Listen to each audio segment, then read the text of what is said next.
Gracias, señor presidente. A nivel diplomático, son prácticamente un catecismo los 5 puntos cardinales formulados por Luis Alberto de Herrera cuando expresó que el Uruguay tiene que resolver su problema internacional consultando en exclusivo sus conveniencias. Como corolario de esta afirmación destacaba 5 reglas o condiciones básicas para el accionar de nuestro país en los foros internacionales. La primera está referida a la unidad nacional. Sin armonía doméstica será estéril el ensayo de una gran política internacional. Ni los hombres ni los pueblos son fuertes cuando avanzan en el desconcierto, decía. La segunda regla formulada por Herrera es la discreción. Pequeño el Uruguay y débil su política internacional no puede igualarse a la de los grandes organismos dilatados y fuertes. Las circunstancias nos imponen, pues, una acción discreta, tan moderada como eficaz y bien dirigida. El tercer punto es confiar en los esfuerzos propios. Cuando la prosperidad económica de una nación depende de la benevolencia de otra nación vecina y mucho más poderosa, su autonomía es también fruto de la ajena benevolencia. La cuarta regla aconsejaba la neutralidad en los problemas de los países hermanos. La quinta regla es más específica y está referida a la particular configuración de Uruguay enclavado entre 2 grandes naciones. Como resumen de ese vademecum, Herrera resumía lo que considerabas el ser oriental en materia diplomática. Somos una neutralidad simbólica, la que vale y entraña muy elevados deberes de equidistancia, serenidad y paz.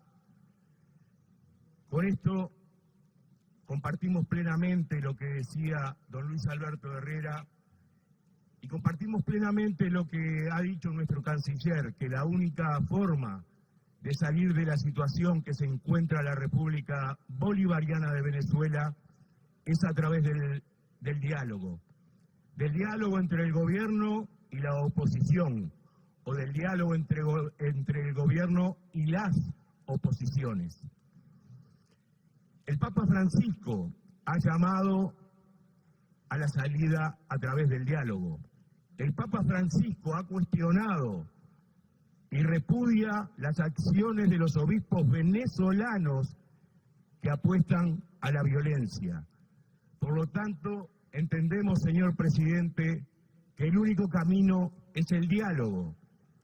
Y no compartimos algunas expresiones dichas hoy en esta sala diciendo que Venezuela es una dictadura. Quedó bien clara la posición de nuestro gobierno, pero permítame, señor presidente, leer las declaraciones de la señora embajadora de Estados Unidos en el Uruguay. La embajadora estadounidense en Uruguay, Kelly Kinderling, aseguró que en Venezuela no hay dictadura, pero que hace tiempo las instituciones democráticas están variando, pero que no hay dictadura. El gobierno uruguayo ha hablado en ese mismo sentido. Nuestra fuerza política también lo ha hecho, sacando declaraciones de nuestra mesa política nacional, y cuando hubieron cosas que no se compartieron, que se hicieron por el Tribunal Supremo de Justicia, nuestra fuerza política llamó a que se reviera esa posición y así fue que se hizo. Y en ese mismo momento que se revió esa posición por el Tribunal de Defensa, por el organismo que podía hacerlo, la oposición llama a las calles para salir nuevamente a manifestar diciendo que seguía el golpe de Estado en Venezuela, cosa que se había revertido. El Frente Amplio no ha cambiado de postura. El Frente Amplio ve con preocupación la situación en Venezuela.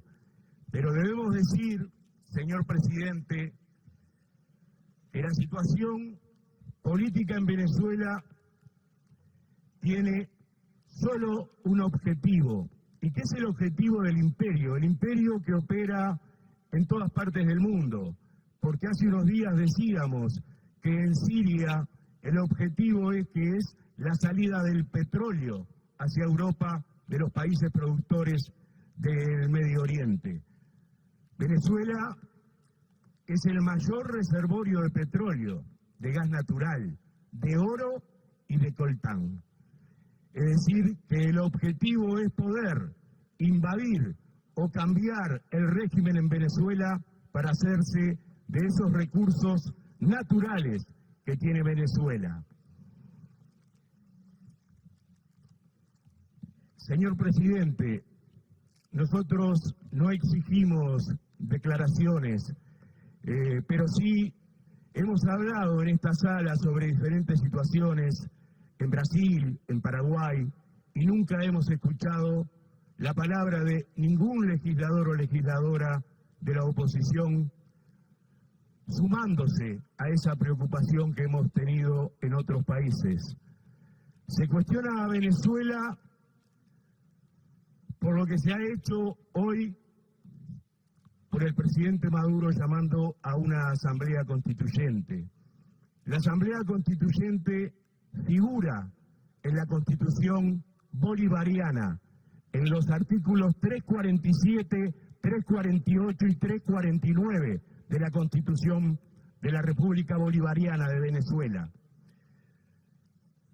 Pero también esa misma opinión tiene el secretario general de la OEA, en un sesgo solamente hacia Venezuela, pero se olvida el señor secretario general de la OEA que cuando se dio el golpe parlamentario, el impeachment contra la presidenta Dilma Rousseff, el mismo secretario general de la OEA, y acá lo tenemos, decía que si no había pruebas, lo que se estaba realizando contra la presidenta Dilma Rousseff era un golpe de Estado parlamentario. Y no hubieron pruebas. Pero no escuchamos ni al secretario general de la OEA, ni a nadie decir que el gobierno de Brasil es una dictadura, porque lo que hicieron no tenía andamiaje en la Constitución porque no hubieron pruebas. Y ese mismo gobierno que llegó al poder a través del impeachment, hoy está tratando de quedarse más allá del 2018, cuando son las elecciones, o cuando tendrían que ser las elecciones, en la República Federativa del Brasil, argumentando que deben de tener 2 años más para poder llevar adelante los cambios que está desarrollando en Brasil. Cambios que ya costaron represiones, que hubieron heridos en las diferentes calles de Río de Janeiro. Pero tampoco sentimos decir a nadie que el gobierno brasilero reprimía a los manifestantes que fueron a trasladar su opinión a las calles de Río de Janeiro. Nadie dijo una palabra sobre esto. Señor presidente, ¿qué decir de Paraguay? También otro golpe de Estado parlamentario, donde en Curuguatí fueron asesinados 17 campesinos, donde hoy hay 13 campesinos presos todavía sin juicio para derrocar al presidente Fernando Lugo, también electo democráticamente por su pueblo. Hablamos 2 veces en esta sala, no hemos sentido a nadie decir una palabra al respecto de que el régimen que se instaló en Paraguay tampoco fue democrático. ¿Qué decir de México? ¿Qué hablar de Ayotzinapa, de los 43 normalistas asesinados y de todas las muertes que hay en México? Pero no hemos sentido ni al señor secretario general de la OEA ni a nadie de este cuerpo hablar sobre las muertes que existen en México. Señor presidente, Se ha dicho en esta sala que en Cuba también sí se violan los derechos humanos. Y compartimos, sí, en Cuba se violan los derechos humanos, pero en la prisión de Guantánamo, que es territorio cubano usurpado por el imperio estadounidense. Ahí sí se violan los derechos humanos.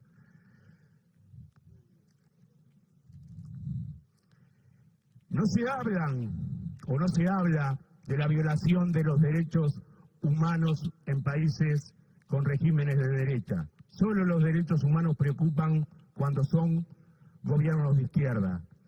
Solo preocupa la situación de Venezuela y el hambre que pueda pasar el pueblo venezolano. En Paraguay, señor presidente, hay 2 millones de personas que pasan hambre. Y esto es dicho por la ONU. Paraguay es el peor país de Sudamérica en cuanto a alimentación. ¿Qué decir de Colombia? 2,5 millones de niños desnutridos, pero no hemos sentido nunca decir una palabra en esta sala ni al secretario general de la OEA. Se ve que se mide solo para un lado. Se decía cómo se designa el Tribunal Supremo de Justicia en Paraguay y cómo se designa el vicepresidente. Eso lo marca la Constitución de la República Bolivariana de Venezuela, que fue votada por una Asamblea Nacional Constituyente anterior llamada por el presidente Hugo Chávez Frías. ¿Por qué no se hizo el referéndum revocatorio? Y el referéndum revocatorio no se hizo porque hubieron firmas apócrifas, firmas de gente fallecida, y cuando se le solicitó a la Mesa de Unidad Democrática que trajera las firmas, pero sin esas firmas apócrifas, no llegaron en tiempo y por eso no se hizo el revocatorio en Venezuela. Se habla de salud en Venezuela, se habla de alimentos. Nos gustaría escuchar cuál era la situación de Venezuela antes de que el comandante Hugo Chávez Frías llegara al gobierno. 1.600.000 viviendas se han entregado. Tuvimos la oportunidad de estar en Venezuela hace unos años y gente que vivía en esos barrios pobres, en Los Morros, nos decía que hacía 40 años que no tenían un médico, que no los veía un médico de familia. Sería bueno que también se hablara con la gente más humilde en Venezuela. Se habla de elecciones, de que tendrían que haber elecciones. Sería bueno que se dijera también, si hay elecciones, se reconocería el resultado electoral, porque la misma noche que salió electo el presidente Maduro, la oposición llamó a desconocer los resultados de esa elección, diciendo que había habido fraude. Pero no llamaron a desconocer las elecciones cuando ganaron la mayoría en el Parlamento. Y es muy fácil acusar de fraude, pero no debemos de olvidar que hubieron observadores internacionales. Yo recuerdo que en esta última elección viajamos de todos los partidos, invitados por diferentes partidos, por supuesto. Nosotros por el gobierno y muchos legisladores de la oposición por la Mesa de Unidad Democrática. Y considero que el sistema electoral venezolano es de los más transparentes que hay, no solo en América, sino en el mundo. Y esto no está dicho solo por mí, sino que está avalado por figuras internacionalmente reconocidas.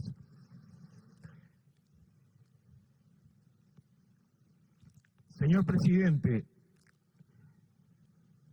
hoy se dijo que la oposición está dividida, y sí, está dividida la oposición. El presidente Maduro ahora llamó a un diálogo para poder llevar adelante la Asamblea Nacional Constituyente. En ese diálogo participaron 17 partidos de la oposición, 17. Para ir finalizando, decir que la oligarquía venezolana, esa oligarquía que quiere derrocar al régimen del presidente Nicolás Maduro, tiene esta composición de algunos de sus integrantes que vamos a leer porque es bueno que se sepa. Lorenzo Mendoza Zuloaga, uno de los dueños de la empresa más importante de alimentos en Venezuela, Polar, es primo de Leopoldo López Mendoza. La organización Human Rights Watch, que defiende a Leopoldo López Mendoza, la dirige su primo Thor Harvardsen Mendoza. Lorenzo Mendoza Zuloaga es primo de María Corina Machado Zuloaga, que era dueña de Sidetur y de Electricidad de Caracas. María Corina es prima de Capriles, que es dueño casualmente de la Kraft Venezuela. Julio Borges, que hoy estuvo en esta sala presente, es el encargado de llevar o administrar los bienes raíces de la familia Capriles. Es decir, es toda una trama de esta oligarquía o de parte de esta oligarquía venezolana para derrocar al gobierno de Nicolás Maduro, electo democráticamente. Y para terminar, señor presidente, decir o pedirle autorización para pasar un pequeño video para que también en Uruguay se sepa que la derecha en Venezuela inventa mentiras, inventa torturados, inventa condiciones en las que están presos, y solicitamos entonces, señor presidente, permitirnos pasar este pequeño testimonio y si terminamos con él.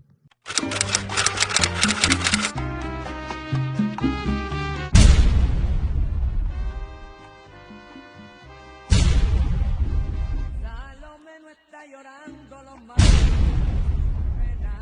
es mentira, nunca ha sido mujer. Son las 5:45 de la tarde en la cárcel de Ramo Verde. Estoy saliendo de visitar a Leopoldo y quiero pedir urgente una reunión con el ministro de la Defensa, Padrino López, por lo que está pasando en esta cárcel.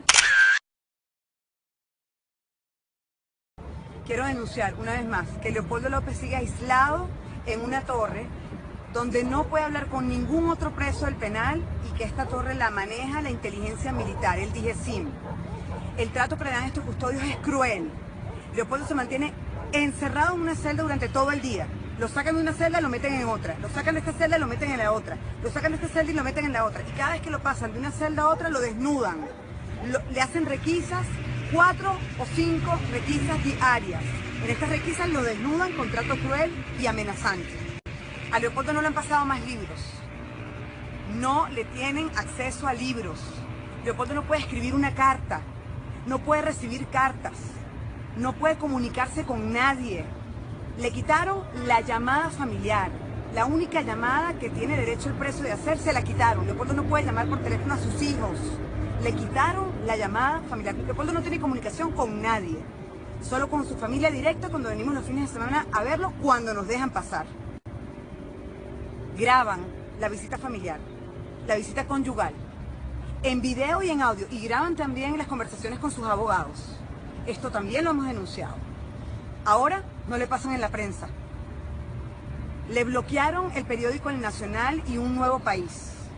Y lo más grave, Leopoldo fue amenazado de muerte por el sargento Corredor.